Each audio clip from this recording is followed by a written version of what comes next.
pessoal, tudo bom? E aí, como é que anda o seu estudo? Espero que esteja indo bem, viu? Então, a primeira coisa que eu te peço é pega o seu livro. Nós vamos dar continuidade, certo? Às nossas atividades, aos nossos novos capítulos, tudo bem?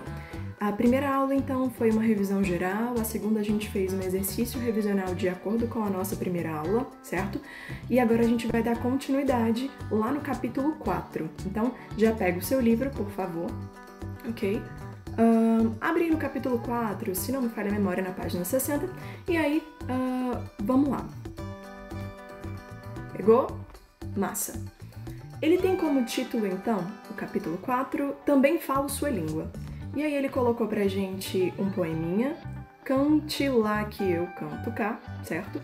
E aí ele falou um pouquinho sobre essa comunicação, tudo bem? Acima de tudo, quando a gente analisa já a própria imagem que abre o capítulo, a gente está falando de um preconceito que existe sobre a própria linguagem, certo? Sobre esses regionalismos existentes, sobre a forma como eu falo, de às vezes julgar outra pessoa pela forma como ela fala, certo?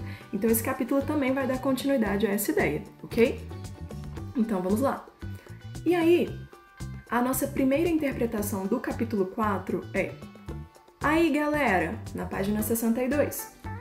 E ele deu pra gente um texto bem legal do Veríssimo, que começa assim: jogadores de futebol podem ser vítimas de estereotipação.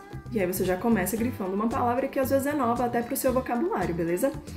Por exemplo, você pode imaginar um jogador de futebol dizendo estereotipação? E, no entanto, por que não?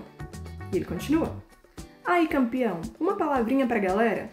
Minha saudação aos aficionados do clube e aos demais esportistas aqui presentes ou no recesso dos seus lares.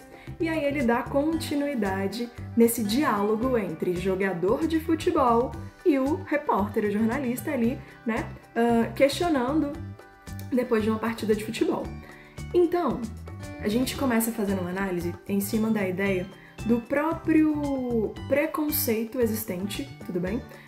Das pessoas perante a imagem do jogador de futebol, o ato de você conversar, certo? E o texto mostrou pra gente um jogador com um vocabulário bem culto, certo?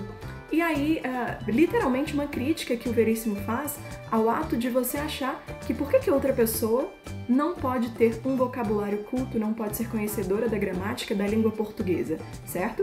E aí, nós vamos para as questões, ok? E a primeira questão trouxe pra gente assim: leia a seguir a definição de estereótipo, ok? E aí colocou pra você a definição disso. E foi na pergunta assim: quais dos dois tipos aí, né? Dos dois sentidos, melhor define o termo empregado lá no texto?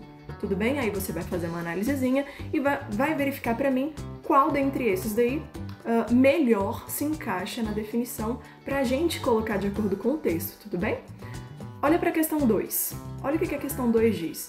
Como o repórter esperava que o jogador respondesse as perguntas feitas? Então, como é que será que esse repórter queria que o próprio jogador respondesse? Será que era daquela forma mesmo? Olha 3. Qual a atitude do jogador diante da dificuldade apresentada pelo repórter em compreender o que ele dizia? O que o jogador de futebol fez ao perceber, né, a dificuldade que o repórter tinha para entender o que ele estava falando? O que o jogador fez? Olha 4. Ao empregar a norma padrão, Valério, não lembro o que é a norma padrão. Norma padrão é aquela que vai de acordo com a gramática, certo? Continuando, o jogador não conseguiu ser eficiente em suas respostas. Por que isso acontece? Por que o jogador não conseguiu ser eficiente nas respostas dele? Por que aconteceu isso? Você vai responder para mim. Olha 5. Considerando a fala do repórter, você diria que ela foi adequada à situação? A fala do repórter perante a situação comunicativa, ela foi adequada? Sim ou não? Aí você explica para mim. Olha 6. O texto retrata duas situações relacionadas que fogem, né, à expectativa. Vou passar aqui para você acompanhando. A expectativa do público, ok? Então, de novo, o texto retrata duas situações relacionadas que fogem à expectativa do público. São elas, aí você vai colocar para mim quais são essas situações, ok?